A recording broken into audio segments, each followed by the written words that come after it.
Ang nakaraan, naging masaya itong si Senyora Elsa dahil muli na nakakita ang kanyang apo. Dahil doon ay nagkaroon ng kasiyahan sa mansyon, dadaluhan ito ng mga malapit na kaibigan at kamag-anak. At higit sa lahat ay imbitado dito si Anthony sa naturang kasiyahan.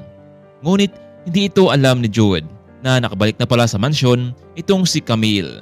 At dahil doon na hiningi naman ni Camille ang phone number ni Jude mula kay Manang Violi. Mabuti na lang at may naka-phone book sa kanyang phone. Kaya naman ay tinawagan ng dalaga itong si Jude para ibalita sa kanya na imbitado ito sa ganaping kasiyahan.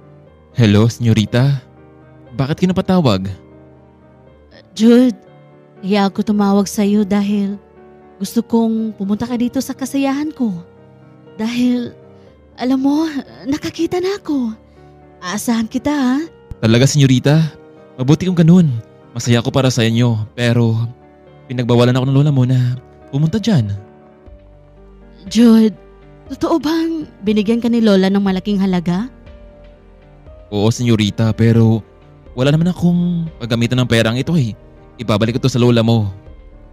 Jude, gusto kong marinig mula sa iyo na pumunta ka dito sa mansyon, pakiusap.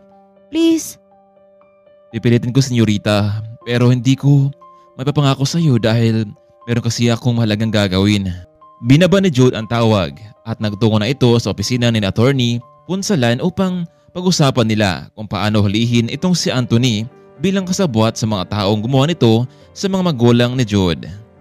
Attorney, kumusta na? Anong gagawin natin dito? Mr. Saavedra, good news. Meron tayong hawak na sapat na ebidensya. Kahit ngayon ay pwede nating hulihin itong si Anthony, pati yung mga magulang niya. Paano yun, attorney? Wala sa bansa yung mga magulang ni Anthony. Mahuli ba sila? Mr. Saavedra, nakatembre na sa DFA at sa mga kapulisan kung sakaling bumalik dito sa bansa ang mga magulang ni Anthony. Sila na may pakana kung bakit nawala ang mga magulang mo at dahil doon, sila ang gumawa ng paraan para malipat sa kanilang pangalan ang kumpanya ninyo. Pero paano yun, attorney? Paano lipat sa kanila?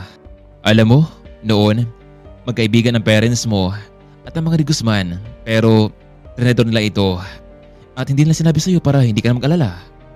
Attorney, bukas may maganap na kasiyahan sa mansyon ng mga Montefalcon at marahil imbitado doon si Anthony.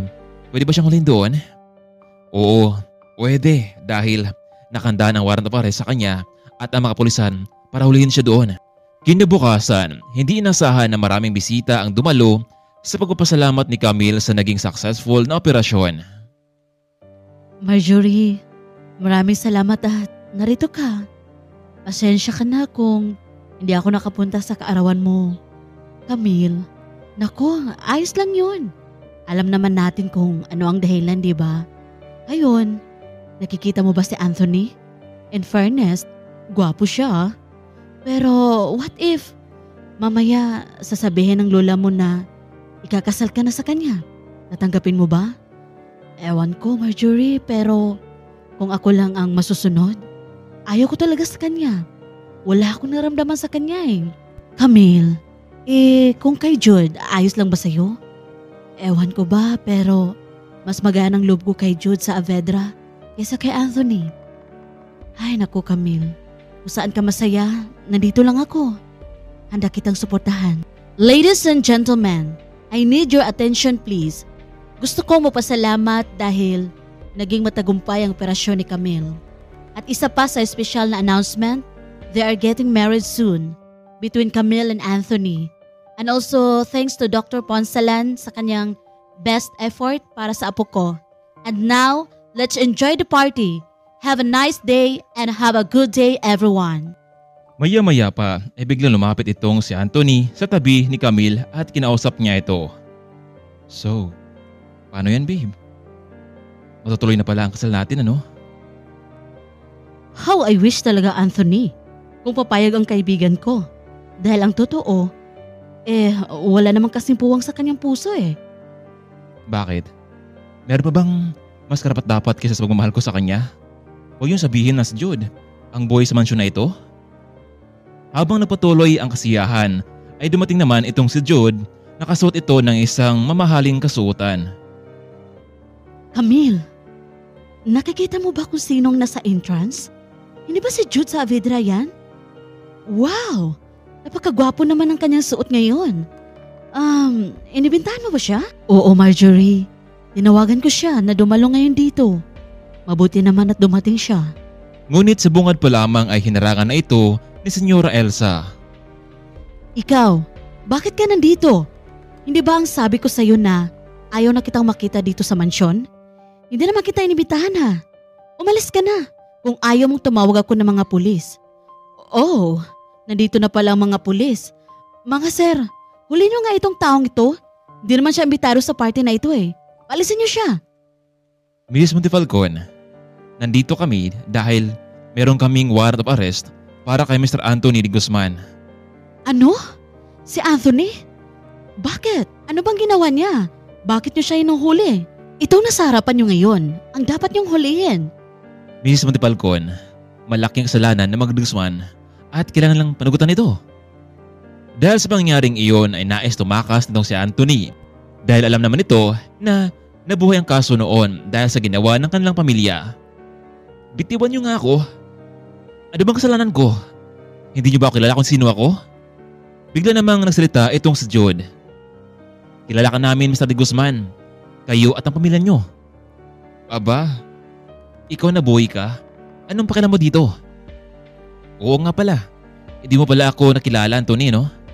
Ako lang naman kasi ang anak ng pamilyang Saavedra na niloko nyo. Alam nyo, lahat pati ng kumpanya ko ay inagaw nyo. Pero hindi ako papayag dito. Kaya sa oras na ito, kayong lahat sa kulungan ng bagsak. Sir, dalhin niyo sa presinto ang lalaking ito at siguraduhin niyo hindi siya makatakas at hindi makapiyansa. Saglit na hinto muna ang kanilang kasiyahan dahil sa pagkahuli ni Anthony. Jude, sino ka ba talaga? Senyora Elsa, ako si Jude Saavedra, anak na may-ari ng Saavedra Group of Company na inagaw ng mga de Guzman. Ano? Hindi ito maaari. Ang ibig sabihin, kayo ang nagmamay-ari ng kumpanya? Oo, kami nga. Kaya heto, gaya ng sabi ko sa inyo, ibabalik ko sa inyo ang pera na binigay mo sa akin dahil hindi ko ito kailangan. Ang kailangan ko ang apo niyo si Camille. Oo, Camille, ikaw ang gusto ko pero iyan kung tatanggapin mo ako sa buhay mo. Jude, alam mo, nung una pa lang, may naramdaman ako sa'yo at nilihim ko lang iyon. At ngayon na nasarapan mo na ako mismo, aaminin ko sa'yo na gusto rin kita. Nagpapasalamat din ako dahil dinumayan mo ako noong nasa ospital pa ako. Ganun ba, Camille? Kung ganun, hindi pala talaga ako nagkamali. Pero paano ang Lola Elsa mo? Alam ko naman na hindi siya boto sa akin eh. Mr. Saavedra, narinig ko ang lahat ha. Paumanhin.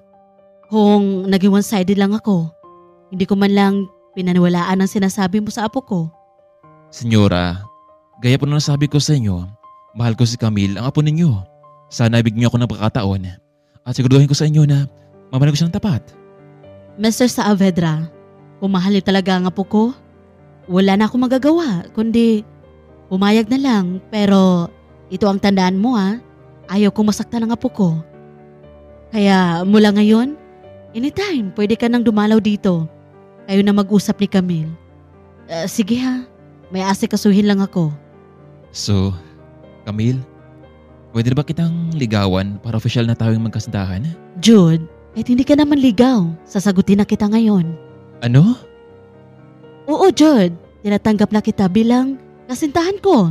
Sa araw na iyon, labis ang sayang naramdaman ng dalawa dahil hindi nila alam na ganito ang kinalabasan ng lahat. Sa ngayon ay tuloy na ngang nakulong ang mga magulang ni Anthony dahil sa kanilang krimeng ginawa.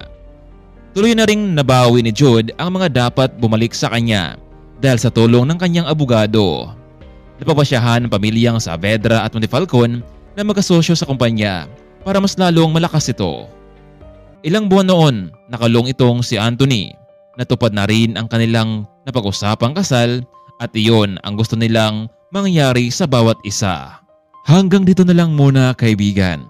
Labis po kami nagpapasalamat sa walang sawa ninyong pagsuporta sa ating munting channel. Hanggang dito lang muna. Maraming salamat at paalam.